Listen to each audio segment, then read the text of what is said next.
sobre esto es cómo afecta y qué consecuencias tiene una vez que ocurre.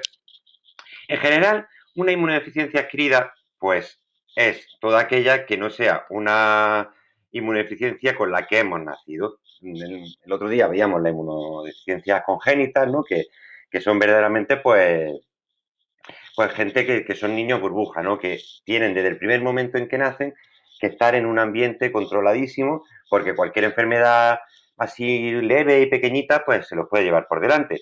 Pues las inmunodeficiencias adquiridas provocan en el paciente esa misma situación, que el paciente está totalmente desprotegido frente a las enfermedades las más tontas, las que jamás nos provocaría una enfermedad a una persona que tenga el sistema inmune normal. Entonces, digamos que la más famosa, la más conocida, la más tristemente conocida sería el SIDA. Voy a ir marcando cosillas importantes. Entonces, bueno, por sí mismo, su propio... A ver, voy a quitar ese efectillo. No, es... A ver, si ya no lo hace. El propio nombre lo dice, ¿no? Un síndrome de inmunodeficiencia adquirida. Y es desde luego el que más podemos conocer en este aspecto. Se detectó en la década de los 80. Hay una película que lo retrata bastante bien.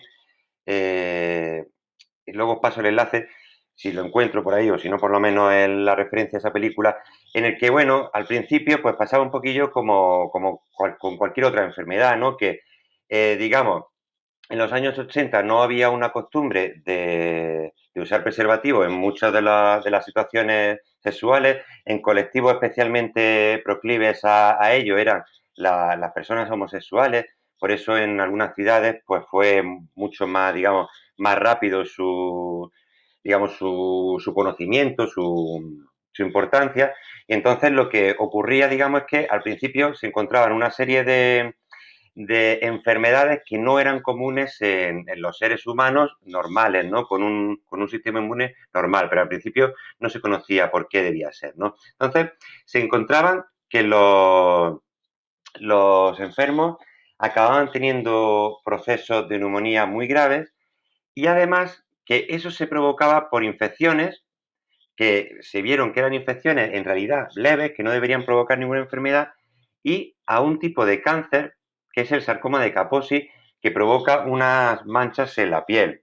Hay una película también, Filadelfia, de Tom Hanks y tal, que se ve todo este proceso de cómo un enfermo de VIH desarrolla el SIDA hasta que fallece, ¿no? Entonces, esas manchitas era algo también bastante característico y bastante curioso. Como decíamos, los pacientes eran sobre todo personas homosexuales, lo cual llevó erróneamente a pensar o a asociar el SIDA a la homosexualidad. El SIDA no conoce de tendencia sexual, sino que simplemente esas personas, por su modo de relacionarse sexualmente, pues tenían muchos contactos sexuales y todos ellos sin preservativo, porque como no se tenía, digamos, en cuenta, como eran dos hombres, por ejemplo, no iba a haber un problema de quedarse embarazado, pues entonces, en general, se hacía de una manera más despreocupada sin preservativo. Entonces, eso provocaba que fuera el primer grupo de gran masa de personas infectados por SIDA, ¿no? Rápidamente se inició una marcha para identificarlo, digamos, sobre todo, al final ganó el CDC, al final ganó Estados Unidos la partida a la hora digamos, identificar la enfermedad e identificar quién causaba la enfermedad. Entonces, el virus que la causa, como ya todos lo sabemos de sobra porque lo hemos visto mil veces, es el VIH y es un retrovirus, tiene en su ácido nucleico es ARN, que luego va a tener que pasar a ADN cuando realice la infección, por lo tanto tiene que tener una transcripción inversa, ¿no? Tiene que tener una retrotranscripción que permita pasar el ARN a ADN. Luego que tiene también, que es un virus envuelto, por eso tiene las características que ahora conocemos tanto con el COVID, y en las cuales, pues bueno, tendríamos en general, ¿de acuerdo?, que sabernos todos esos aspectos, por lo menos los principales que nos podríamos encontrar en la imagen, sobre todo, por ejemplo, para reconocerla. Ya hemos hecho alguna actividad en la que había que reconocer partes de un virus envuelto, por lo tanto no tenemos que tener tampoco mucho miedo a lo que nos encontremos con esto, que esto va a ser más o menos lo mismo. Lo que pasa es que aquí se le da nombre a algunos de los componentes. Por ejemplo, si vamos desde dentro hacia afuera, ¿no? Desde la cápsida a la envuelta. En la cápsida tenemos que su composición se hace a partir de moléculas P24. Ahí nos dicen las moléculas. Yo, como siempre, os digo, todo lo que podamos memorizarnos, bueno será, por si acaso, para rellenar o porque lo tengamos realmente que identificar, ¿no? Pero bueno, esas proteínas aquí las identifican con su nombre. Dentro tendríamos, como decíamos, el ARN, que es monocadena, que es de una sola cadena.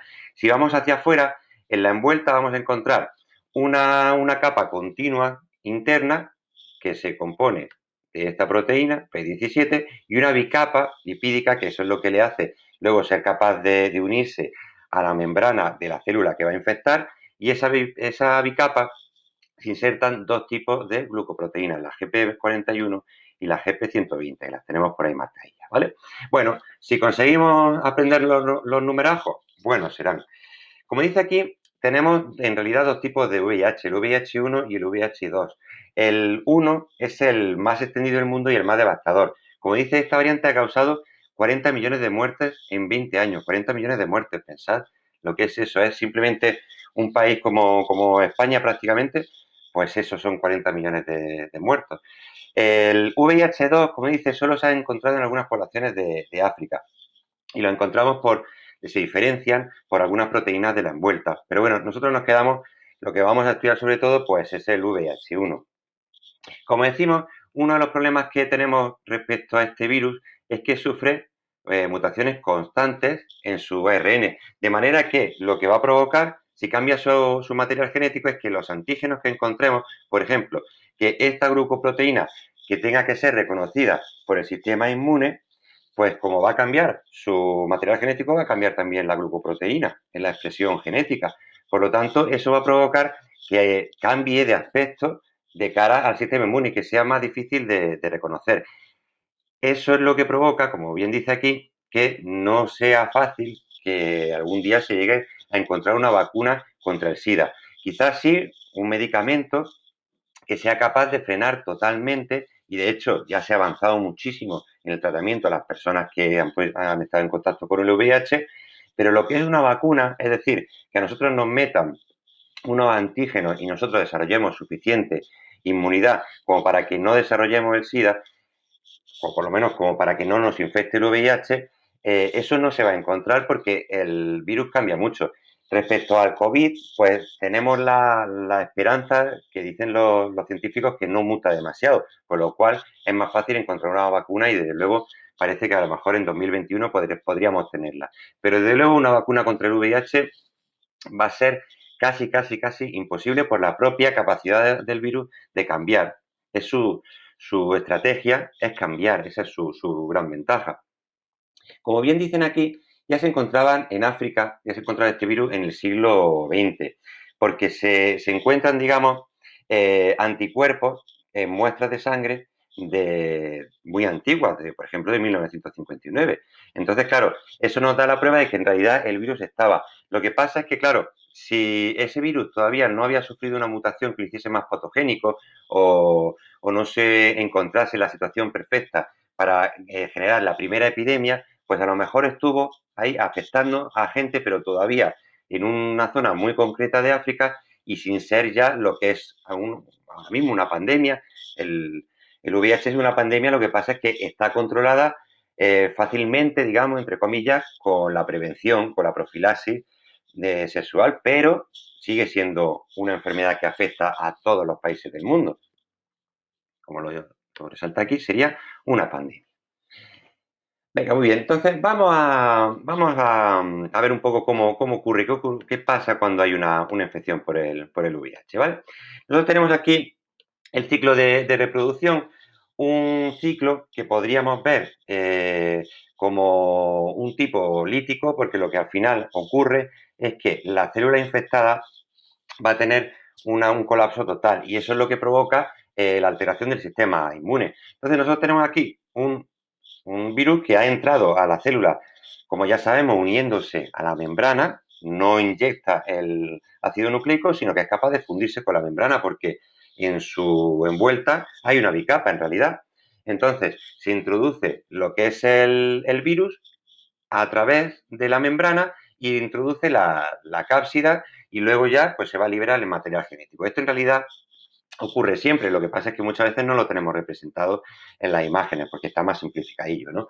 Pero lo que ocurre es eso, se ha fundido con la membrana y entonces se introduce el contenido del virus que se va a tener que pasar, se va a tener que retrotranscribir a ADN para poder, digamos, insertarse en el ADN de la célula hospedadora y utilizar su maquinaria genética, que es lo que necesita siempre un virus. Entonces, lo que va a ocurrir es que a partir de ese ADN que ya es vírico, se va a empezar la transcripción. Es decir, primero hemos retranscrito, ya tenemos ADN, insertamos el ADN en el ADN de la célula hospedadora y entonces a partir de ahí ya es un proceso normal. Pues ese ADN lo que hace es transcribirse. ¿Y para qué se transcribe? Para traducirse después. ¿Y para qué se traduce? Pues para fabricar proteínas. ¿Y para qué quieren las proteínas? Pues para fabricar una cápside. Pues entonces lo que va a hacer exactamente eso. Va a utilizar los ribosomas de la célula, va a utilizar la maquinaria enzimática de la célula y con eso pues se va a hacer sus cápsidas y con la membrana de la propia célula va a formar la envuelta exterior y entonces van a liberar los virus. Es decir, es un ciclo como hemos visto en tantas veces en los ejercicios de virus, ¿no? Lo que tendría al principio, ¿de acuerdo? Sería un ciclo lisogénico, que es toda esta parte en la que está metido. Recordamos siempre que el ciclo lisogénico, antes o después, lo que termina es en un ciclo lítico, antes o después. Puede tirarse horas, puede tirarse días, puede tirarse meses o puede tirarse años. Pero al final lo que va a ocurrir es un ciclo lítico. Pero, ¿qué le pasa al paciente durante ese periodo lisogénico en el que el virus está ahí agazapado y todavía no se ha decidido a formar las proteínas mediante transcripción, mediante traducción y todo eso, ¿no? Pues mientras vamos a encontrar a un paciente que puede tener el virus en periodo lisogénico hasta 10 años, ¿de acuerdo? Y que puede tener una fase asintomática, es decir, una persona puede tener ya el virus del VIH, no tener ningún síntoma y tenerlo ahí agazapado durante 10 años. De manera que durante esos 10 años podría ser capaz, al fin y al cabo, de contagiar a otra persona. No podríamos tener la duda total de que no pudiese contagiar a otra persona. Entonces, ese es uno de los peligros grandísimos que tiene el VIH, que tiene un periodo asintomático muy importante.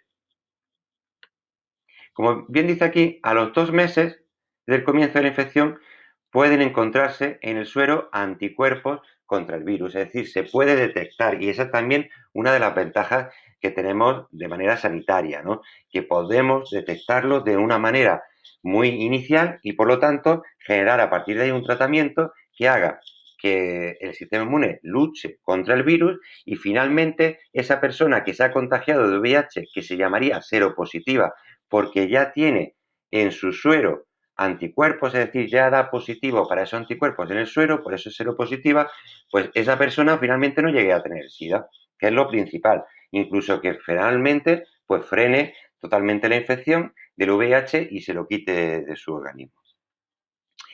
Como dice aquí, el ADN vírico se separa del genoma del linfocito, que es la célula hospedadora. Es lo que todavía no hemos comentado, me lo quería reservar para esto. El linfocito que va a verse afectado la célula hospedadora, en este caso, son los linfocitos que llamamos colaboradores, los que producen, los que tienen en su superficie una proteína CD4, que por eso se llaman linfocitos CD4 muchas veces. Pues esta va a ser la célula hospedadora. Por eso, cuando el VIH entra en nuestro organismo, lo que puede empezar a provocar es que nuestro sistema inmune se vea cada vez más comprometido, cada vez más debilitado. ¿Por qué? Porque en realidad lo que está haciendo es atacar a los linfocitos T colaboradores. Y recuerdo, seguro que acordáis de esto, pero bueno, los colaboradores lo que hacen es conectar a los linfocitos B y a los linfocitos TC, es decir, lo que hacen es activarlos. Entonces, claro, si nosotros acabamos con los linfocitos T colaboradores, estamos fastidiando totalmente la respuesta específica De ahí es el problema tan grandísimo para el sistema inmune. Como dice, al salir, cuando ya ha entrado en fase lítica, arrastra una porción de la membrana de la célula y así forma él su envuelta. Entonces el linfocito libera lentamente los virus hasta que finalmente muere. Ese es el gran problema, que el linfocito acaba muriendo y entonces vamos teniendo en el paciente cada vez menos linfocitos, va bajando su nivel.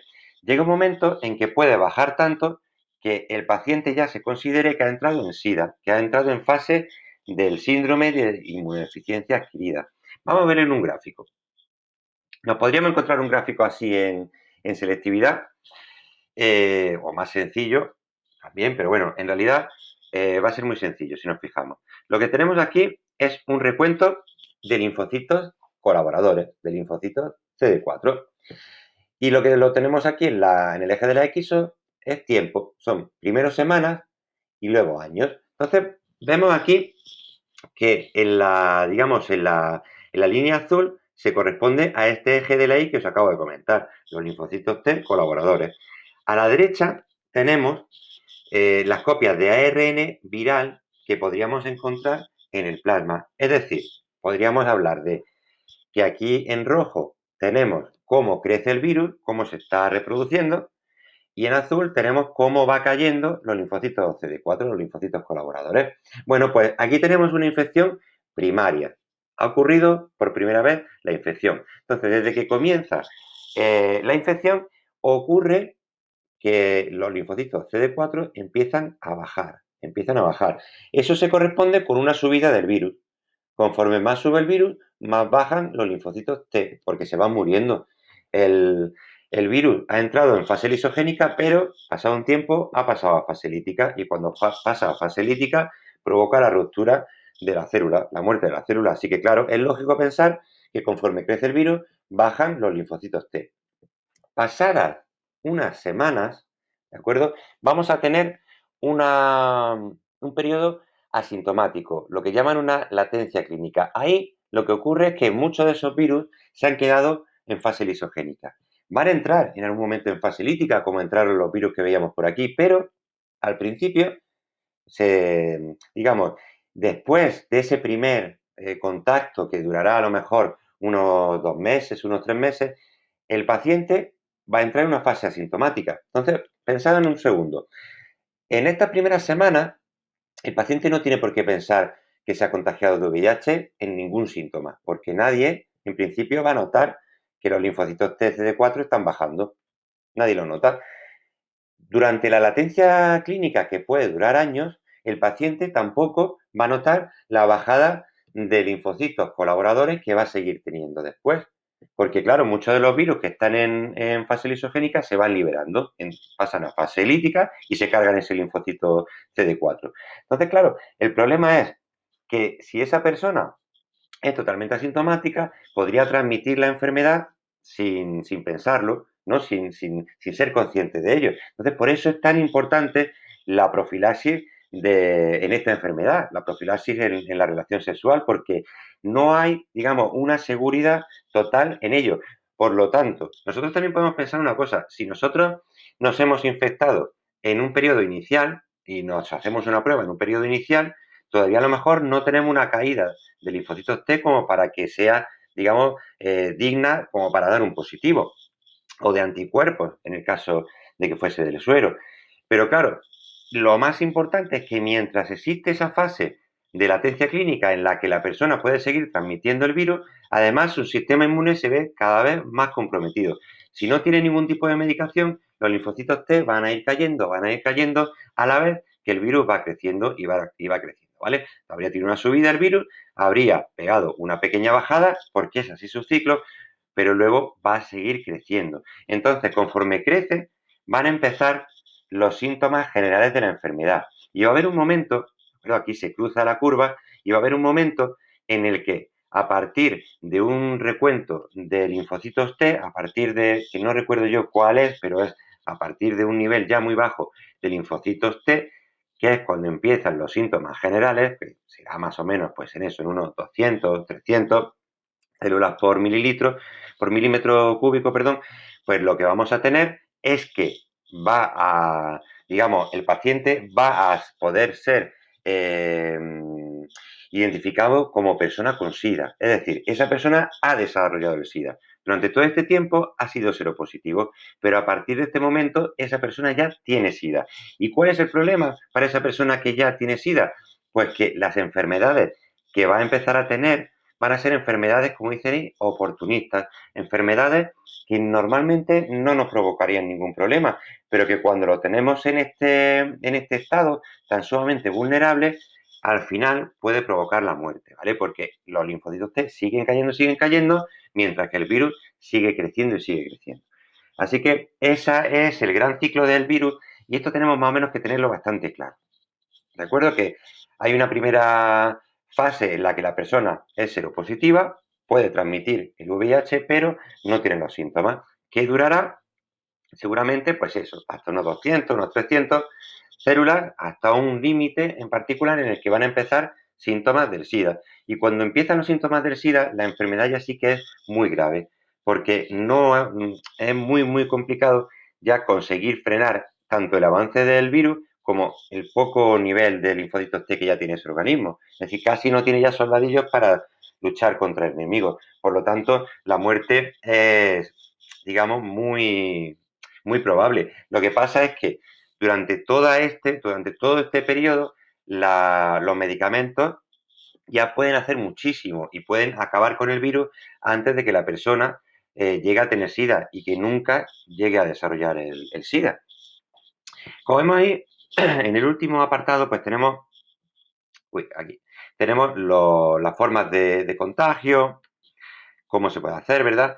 Muy importante, ya lo sabéis, pero bueno, muy importante que no se transmite por la saliva, como mucha gente cree, sino solamente por la sangre, por los fluidos relacionados con las relaciones sexuales y también, en algunos casos, por la vía materno-filial, es decir, que una madre con VIH podría transmitirle el VIH a su hijo, en un porcentaje menor, en torno al 30%, pero podría atravesar la placenta y llegar a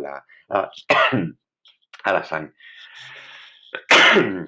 Perdón. El diagnóstico, como dice aquí, se realiza con el método ELISA, que es poner en contacto el suero del paciente con antígenos del VIH. Entonces, claro, si tenemos suero del paciente que tenga anticuerpos del VIH, significa que esa persona ha tenido contacto con el VIH. Entonces, si ponemos en contacto ese suero con anticuerpos, con antígenos, pues lo que va a hacer es que van a hacer un complejo anticuerpo-antígeno. Y entonces vamos a ver que se han unido. Si la persona no, en su suero no tiene anticuerpos contra el VIH, significa que en su suero no encontramos realmente ninguna prueba de que sea positiva para el VIH, de que haya tenido verdaderamente una infección con el VIH. El tratamiento, dice, no hay ningún tratamiento específico, sino un conjunto de varios medicamentos que se van optimizando conforme pasa el tiempo y que son en general retrovirales que lo que hacen es acabar con el virus, ir acabando con la infección del virus. Que lo que hacen, como dice ahí, pues eso, si vamos acabando con el virus, vamos retrasando su infección en el organismo. Esto sería más o menos lo que tenemos que tener en cuenta. Como veis, es bastante sencillo. ¿Os ha quedado así alguna parte un poco menos clara o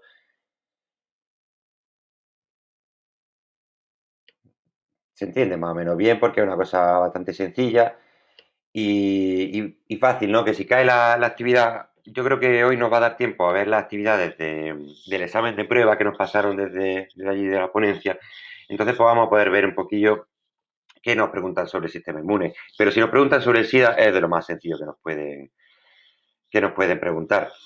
También tenemos un apartado de inmunidad y cáncer, ¿no? De cómo el sistema inmune pues, va a luchar contra el cáncer. Recordamos siempre que el cáncer pues, son células, o sea, un tumor son en general células que han escapado al control de la mitosis. Recordad que teníamos momentos, ¿verdad?, de control, puntos de control, gracias a oncogenes que controlaban pues si la célula podía pasar de una fase a otra, no dentro de la interfase o dentro ya para pasar a la mitosis. Pues esas células han escapado completamente al control, con lo cual pueden multiplicarse como quieran. Si esta proliferación, este crecimiento invade otra estructura, lo que va a provocarse es un cáncer, que es cuando ya consideramos que el tumor es maligno. Un segundo, voy a beber agua. Mala cara, espera. Entonces, si ese cáncer sigue creciendo y rompe la cápsula donde está alojado y pasa a otros tejidos, lo que vamos a tener es una metástasis.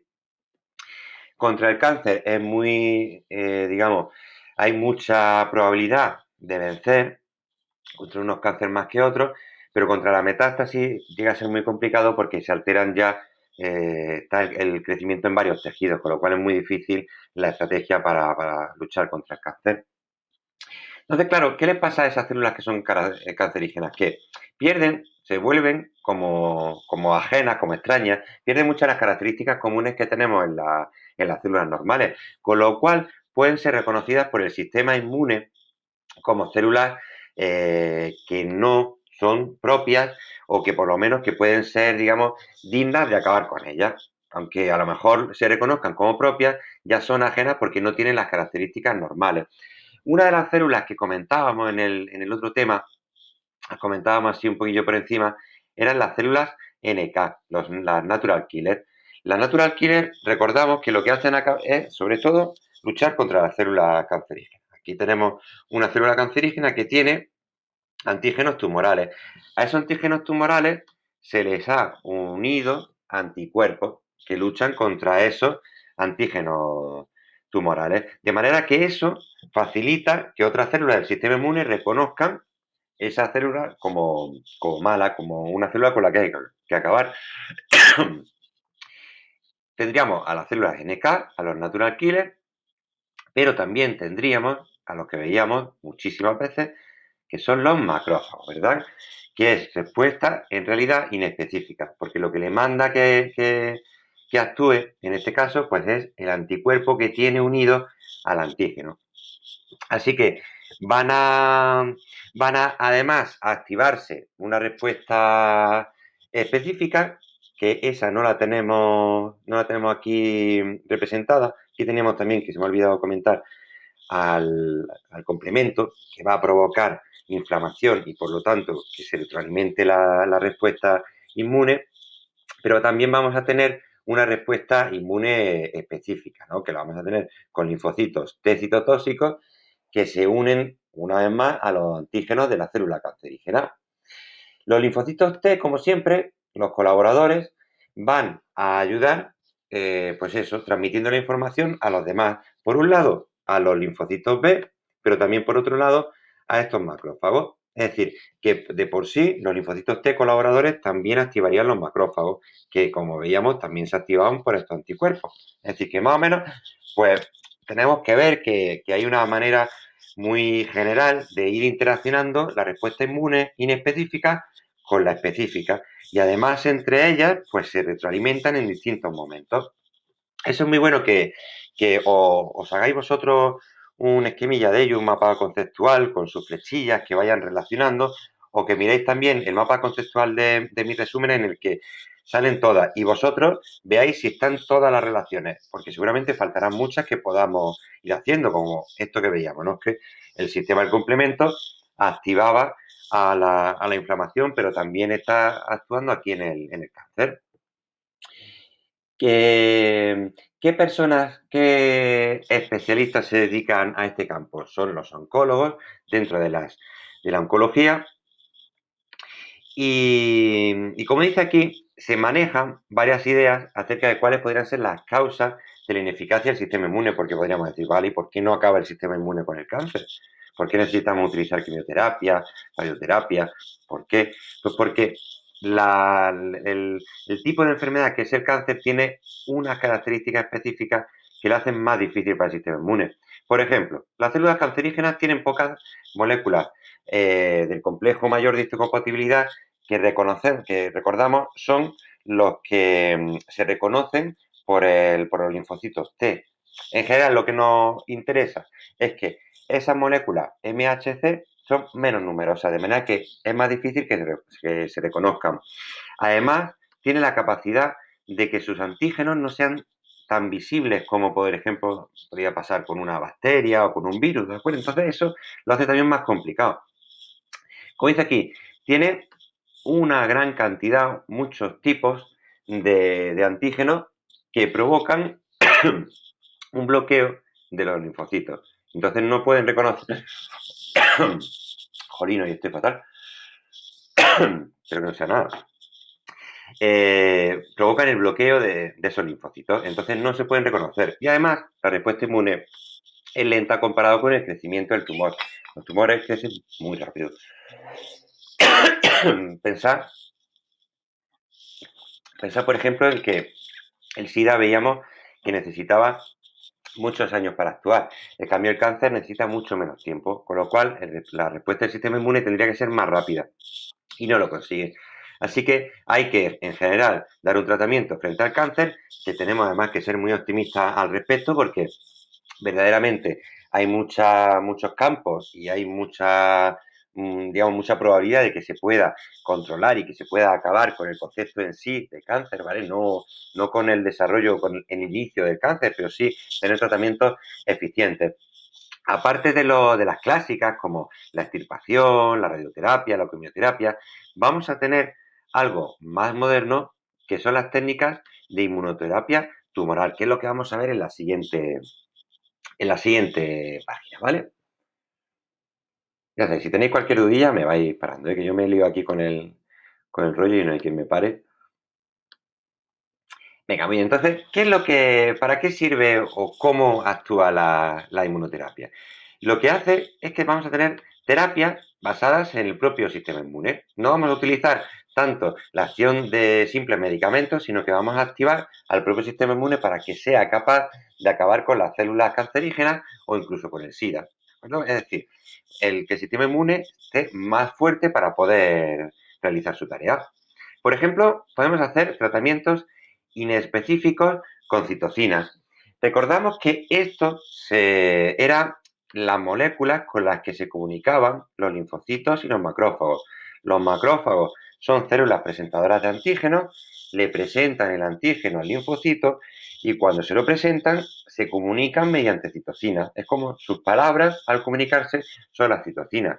Entonces, nosotros podemos extraer linfocitos del paciente, cogemos esos linfocitos y se los pone, se lo expone a la acción de las interleucinas, que son eso, citocinas. Entonces, ¿qué vamos a hacer? Pues se van a activar esos linfocitos de manera que puedan actuar contra las células cancerígenas o cancerosas. Es decir, lo vamos a preparar para luchar contra las células cancerígenas. Esos linfocitos se vuelven a inyectar de nuevo y entonces van a luchar con más fortaleza, con más capacidad contra el tumor, porque pensad ya que en ese caso esos linfocitos van a haber generado memoria, van a generar una respuesta secundaria. Es como una vacuna, es como el concepto de vacuna, pero aquí no son los anticuerpos los que utilizamos, sino que son los propios linfocitos. Por otra parte, vamos a tener también una inmunización pasiva. Nos recordaría también a los sueros, ¿verdad? Si una sería activa y otra pasiva, nos recordaría un poco al tema de la vacuna y los sueros. Lo que pasa es que no es lo mismo, pero sí que podríamos ver activa y pasiva para diferenciarlo en nuestra mente.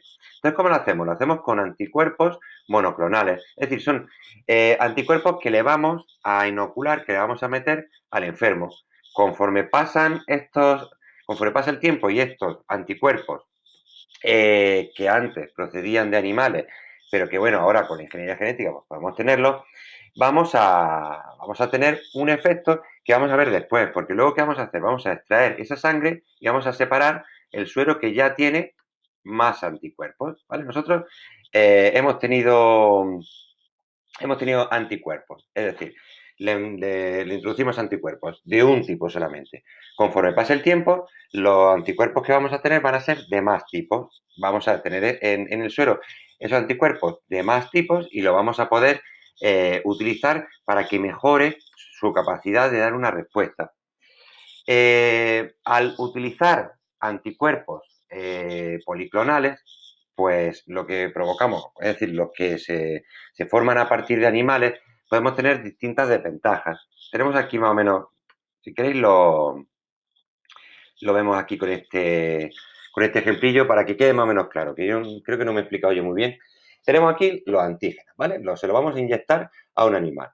lo que vamos a hacer es que ese animal lo que va a generar son anticuerpos de distintos tipos. De esos anticuerpos de distintos tipos, vamos a elegir uno de los tipos. Lo vamos a poner en contacto con una célula cancerígena. Y entonces lo que va a hacer ese linfocito va a ser empezar a producir muchos anticuerpos. Como hemos elegido uno de los linfocitos en particular, uno de los anticuerpos en particular, pues vamos a generar muchos anticuerpos que en ese caso eso es lo que llamamos monoclonales. Es decir, que todos son del mismo tipo para que sean más eficientes en su lucha contra las células cancerígenas. Creo que ahora lo he explicado un poquillo más claro. Entonces, lo que conseguimos es eso, ¿no? Tener una purificación de esos anticuerpos que puedan darle una respuesta más fuerte frente a células que sean específicamente cancerígenas, porque nos hemos puesto en contacto, ¿vale? Primero hemos metido el antígeno, se han generado células de distintos anticuerpos y entonces nos hemos puesto en contacto con las células cancerígenas. Bueno, pues con todo este rollaco, lo que os quiero contar es que lo que vamos a tener es una capacidad para dar mayor inmunidad y entonces, claro, ¿con qué vamos a poder hacer? Pues vamos a hacer a partir de ahí, pues fármacos o incluso esos fármacos que se han utilizado, como decíamos antes, como vacunas, ¿no? Como una especie de vacuna que pudiésemos utilizar. Habríamos visto que tenemos todo este tocho con los monoclonales, ¿vale? Pero habíamos visto un tratamiento y otro tratamiento. Pues vamos a ver el tercero y el cuarto. No sé yo si va a dar tiempo a las actividades, pero bueno, vamos a ver. ¿Qué más tendríamos? Tendríamos lo que llaman aquí inmunoterapia adoptiva. Vamos a ver qué hay detrás de ese nombrecillo, ¿no? Pues lo que vamos a hacer es extraer linfocitos T del paciente y lo vamos a exponer a los antígenos tumorales. ¿Qué van a hacer entonces? Pues van a empezar a generar respuesta. Entonces, se inyecta al paciente una gran cantidad de células que se han tratado de la misma manera. Es decir, es un poco como lo de antes, pero que en vez de cogerle las células a otro animal, pues se lo utilizamos las células del mismo paciente. Lo utilizamos como que lo reciclamos de lo propio. Y vamos a tener células que como han estado en contacto con el tumor, pues van a estar más preparadas. Si las volvemos a inyectar, están ahí, ¿no? Digamos, listas para acabar con el tumor en la medida de que sea posible. Todo este tratamiento es en la medida de que sea posible. Y luego, por supuesto, siempre tenemos ahí la terapia génica como gran esperanza, ¿no? Es decir, que podamos inyectar un vector con un fragmento de ADN que sea capaz de alterar los genes que estén dañados y provoquen el cáncer, porque al final siempre son oncogenes que están dañados, no provoca la respuesta en la mitosis, y entonces la célula empieza a crecer como le da la gana. Así que si nosotros conseguimos alterar ese gen y por lo tanto curarlo, pues podríamos curar el cáncer. Pero como siempre, la terapia génica, por la especificidad de su acción, pues siempre es algo que aunque sea la gran esperanza, tenemos que tomarlo con prudencia porque no va a ser a lo mejor un tratamiento que tengamos disponibilidad en poco tiempo. Pero sí es verdad que son grandes esperanzas para un día acabar con el cáncer y que el cáncer no mate a tantísima gente. Como dice aquí, dice, mediante ingeniería genética se pueden modificar los virus de manera que infecte y se replique en células cancerígenas y no en las sanas. Es decir, que nosotros cuando metamos el vector no ataque a todas las células, sino que ataque solamente a las que nos interesan. Así que es muy específico y en teoría es todo posible y lo será seguramente dentro de muy poco. Pero ahora mismo, dentro de los tratamientos, es verdad que siempre se va a empezar, o en general siempre se va a empezar con los tratamientos clásicos, que fuesen la extirpación, la quimioterapia, la radioterapia, etcétera. ¿De acuerdo?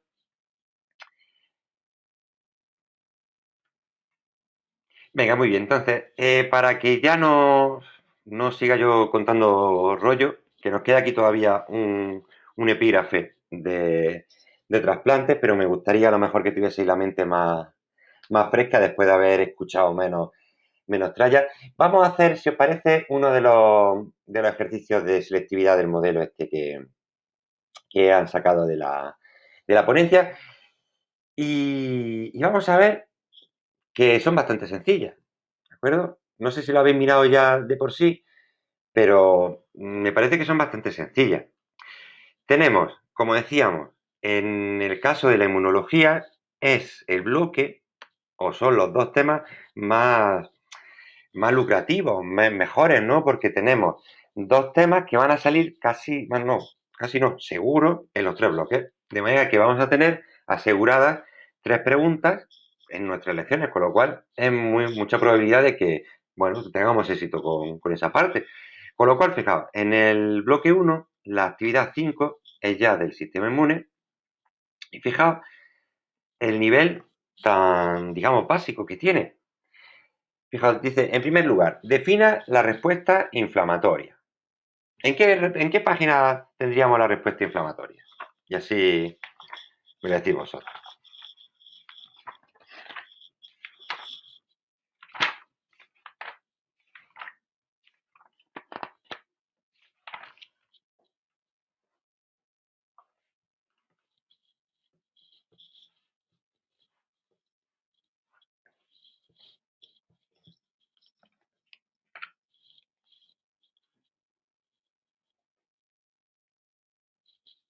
Efectivamente, en la 347 tenemos tanto la explicación como la imagen de todo lo que ocurre así en general en la respuesta inflamatoria. Entonces, lo primero que tenemos que hacer es definirla, que es lo que tenemos por ejemplo, en el primer párrafo. Nosotros tenemos una respuesta que va a provocar una serie de síntomas. Vemos si nos preguntan los síntomas, que nos lo preguntan luego, con lo cual en el primer apartado no van a ser los síntomas lo que comentemos. Tampoco para qué sirve, porque eso es lo que nos preguntan después, en la finalidad. Con lo cual, tampoco las células que intervienen, que eso nos lo preguntan en el apartado C. Entonces vamos a intentar siempre en la respuesta ir por orden si los propios apartados ya están muy ordenados. Entonces fijaros que lo que nos deja de esa respuesta, esos 0,5, pues muy poquillo lo que tenemos que decir. Es decir, una respuesta en la que, digamos, se engloba dentro de la respuesta inespecífica y que va a ser capaz, por lo tanto, de activar la respuesta inespecífica, y cuando eso lo consiga, va a provocar, y ya no podríamos hablar mucho más porque ya estaríamos hablando de la finalidad.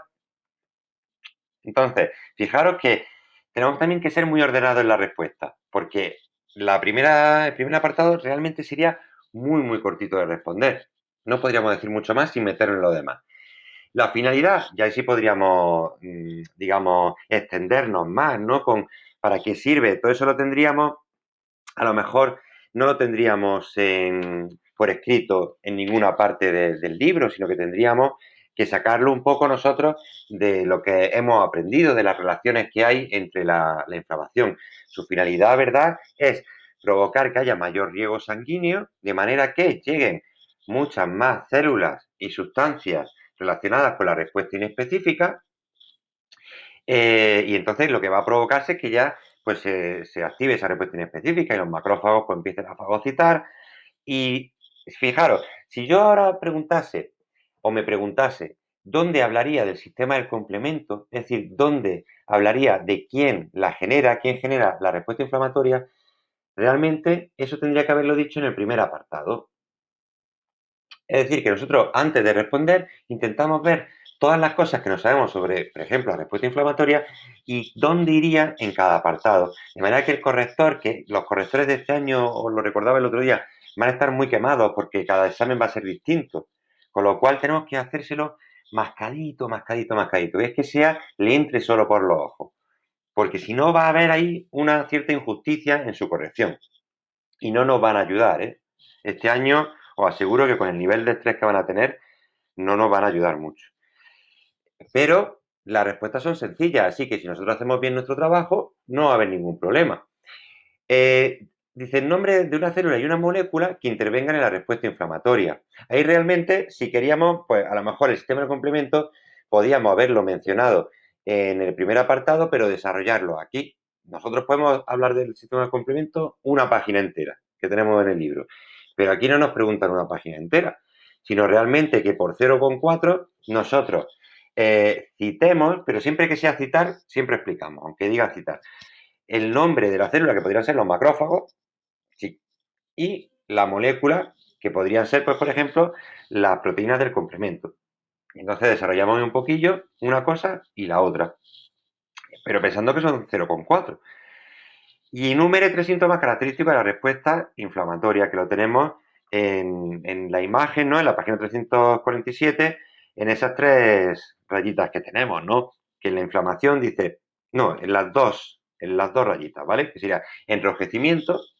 Siempre, si nos pegamos una herida, vamos a tener esa zona rojita, vamos a tener calor, dolor y además, pues puede salir lo que conoceríamos como pus, ¿no? Que sería eso, una mezcla de células que han fagocitado ya el patógeno que se haya podido meter con la herida. Si nos hemos clavado algo, pues con ese clavo podía ir un patógeno.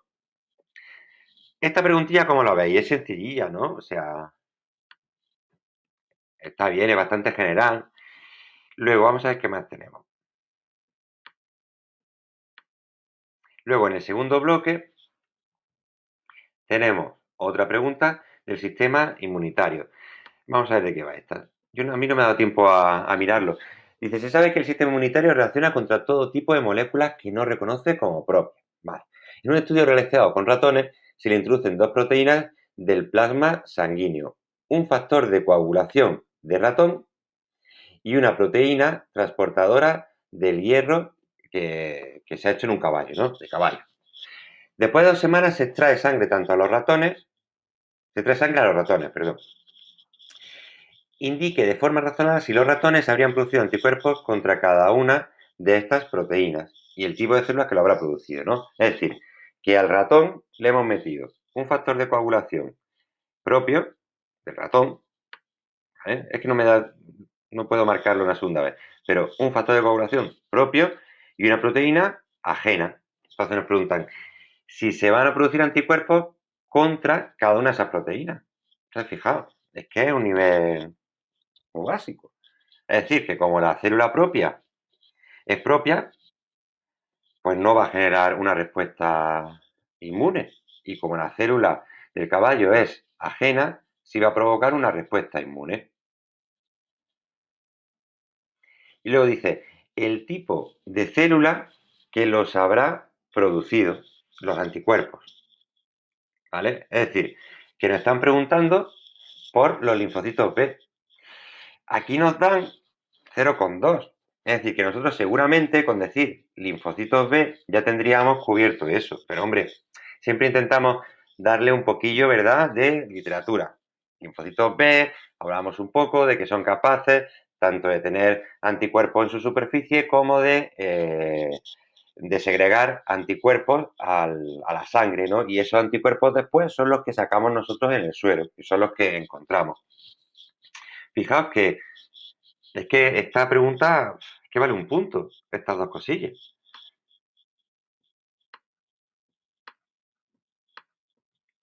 Es decir, que son dos preguntas que yo si las viese casi que no las pondría en el examen de sencillas que son, ¿vale?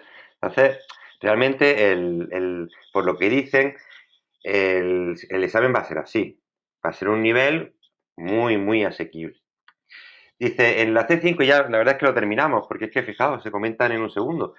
En la C5 nos dice, la imagen indica los cambios en la concentración de la molécula C en la sangre tras una primera inyección con una toxina modificada. Es decir, tenemos una molécula C, que cuando la vemos aquí decimos, ¿cuál será la molécula C? Y una toxina modificada. Esa toxina pues va a ser el antígeno, pero modificado. Ojo. Entonces, ¿cuál creéis que será la molécula C? El anticuerpo, ¿verdad? Porque hemos visto 40.000 veces esta imagen, ¿verdad? En esa primera respuesta, bueno, indique, se cite la célula que la produce, es decir, nos acaban de preguntar en la otra, también por los linfocitos B. Es decir, este es el ejemplo que han sacado ellos, con lo cual, de verdad que es que va a ser un examen pues bastante asequible. Entonces, hablamos un poquito de los linfocitos B, tampoco sin matarnos porque son 0,25 y tenemos que controlar bien el tiempo, ¿no? Pero después ya sabemos, seguro que lo sabemos, que nos van a preguntar por el tipo de respuesta inmunológica que se representa en la gráfica, ¿no? Entonces, claro, ¿qué es lo que tenemos?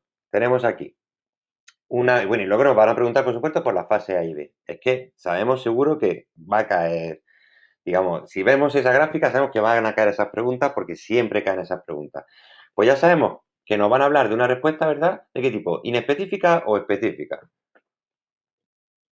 Efectivamente. Y tenemos que decir en función de qué, porque sabemos que la respuesta específica se produce por linfocitos T, pero también por linfocitos B, que son los que producen anticuerpos. Y como estamos midiendo los anticuerpos en la gráfica, pues es que eso es respuesta específica y lo decimos humoral.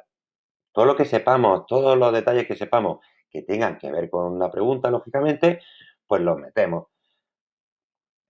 Y luego, si nos pregunta por la fase A y B, ¿cuál creéis que será la fase A y cuál creéis que será la fase B? Sí, ¿qué fases creéis que será o cómo se llamarían de otra manera? Efectivamente, claro, eso, primaria y secundaria. Realmente aquí lo que estamos metiendo es, si os fijáis, es una vacuna. Le hemos metido un antígeno modificado para que luego cuando llegue el antígeno natural, pues se provoca directamente la respuesta, la secundaria, ¿no? La específica secundaria. Eso realmente, estoy mirando aquí y no le sacan punta a eso. O sea que nos podrían preguntar en realidad también una quinta pregunta. Podría ser que esto que estamos viendo, si se trata de una inmunidad activa o pasiva. Entonces, tenemos en una o natural o artificial, por ejemplo, ¿no? Preguntillas así. Pues sabemos que es una inmunidad artificial porque hemos metido una toxina modificada y es activa porque es una vacuna. Está trabajando el sistema inmune produciendo anticuerpos.